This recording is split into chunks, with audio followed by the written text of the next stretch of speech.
پورے ملک میں جہاں مدارس میں جاتا ہوں روزانہ ہر بچے کے حفظ قرآن پر دلی خوشی ہوتی ہے، لیکن علماء کے خاندان، علماء کے بیٹے، قراء کے بیٹے وہ قرآن مجید یاد کر لیں تو دوہری خوشی ہوتی ہے اس بات پر کہ الحمدللہ اس خاندان میں علم نبوت آج بھی موجود ہے۔ انہوں نے اپنا راستہ بدلا نہیں، ورنہ بعض اوقات آدمی راستہ بدل لیتا ہے۔ پنڈی کے میڈیکل کالج کے پرنسپل ڈاکٹر محمد نواز صاحب رحمہ اللہ کہنے لگے میں امریکہ گیا، ایک مولوی صاحب مجھے ملے، کہنے لگے میں عالم ہوں اور میرے 4 بیٹے ڈاکٹر ہیں۔ ڈاکٹر صاحب کہنے لگے میں نے ان سے کہا میں ڈاکٹر ہوں اور میرے 4 بیٹے عالم ہیں اور وہ مختلف جگہوں پر پڑھا رہے ہیں۔ تو یہ اعزاز بہت بڑا اعزاز ہے، اس خاندان میں علم نبوت آج بھی موجود ہے الحمدللہ۔ آج یہ ان دینی مدارس کی برکت ہے کہ آج وطن عزیز پاکستان میں ان بوریا نشین علماء کی وجہ سے، ان مدارس کی وجہ سے الحمدللہ کورونا کی وبا کے باوجود یہ جو سال گزرا ہے ان مدارس نے قوم کو 1,07,000 قرآن مجید کی حافظ دیے ہیں۔ 1,07,000 قرآن مجید کیا؟ سعودی عرب جس سرزمین پر قرآن نازل ہوا وہ عرب ہیں، ہم عجم ہیں، وہاں ایک سال میں قرآن مجید کے 5,000 حافظ تیار ہوتے ہیں، اور الحمدللہ وطن عزیز پاکستان میں ایک سال میں قرآن مجید کے 1,00,000 سے زائد حافظ تیار ہوتے ہیں، اور یہ ان علماء کی برکت ہے۔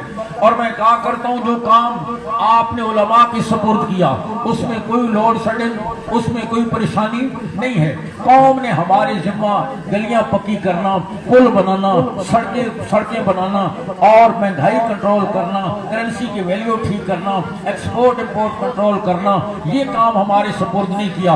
ہمارے ذمہ قوم نے عالم بنانا، حافظ بنانا، قاری بنانا، خطیب بنانا، مبلغ بنانا، جنازہ پڑھانا، نکاح کا خطبہ دینا، حلال اور حرام کی تمیز بتانا، یہ کام قوم نے ہمارے سپرد کیا۔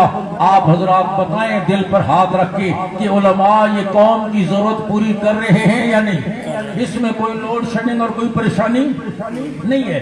میں کہتا ہوں سعودی عرب ہمارا برادر اسلامی ملک ہے نا، کبھی ڈیزل مانگتے ہیں، کبھی پیٹرول مانگتے ہیں، کبھی ڈالر مانگتے ہیں، کبھی قرضے معاف، وہ بھی آگے اسی جگہ پہ راہ پلے پہ گیا، مانگتے ہی رہتے ہیں۔ صدر واپس آتا ہے تو وزیر اعظم چلا جاتا ہے، وزیر اعظم واپس آتا ہے تو آرمی چیف چلا جاتا ہے، وہ واپس آتا ہے جوائنٹ چیف چلا جاتا ہے، مانگتے ہی رہتے ہیں۔ لیکن آپ جو حضرات تشریف فرما ہیں اپنی 50 60 70 سالہ زندگی میں غور فرمائیں، کراچی سے لے کر خیبر تک، چمن سے لے کر گلگت کے پہاڑوں تک، پاکستان کے کسی ڈویژن سے، صوبے سے آپ نے یہ علماء کا مطالبہ سنا ہو کہ سعودی عرب سے انہوں نے درخواست کی ہے آپ عرب ہو ہم عجم ہیں، رمضان کے لیے ہمیں 10,000 حافظ قاری اور دینی رہنمائی کے لیے 5,000 عالم اور مفتی بھیج دیں؟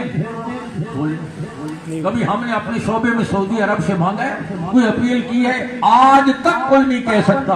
اس لیے میں کہتا ہوں نہ صرف کی مانگا نہیں، اس وقت بھی حرم مکہ اور حرم مدینہ میں 80% قرآن پڑھانے والے پاکستانی کریے۔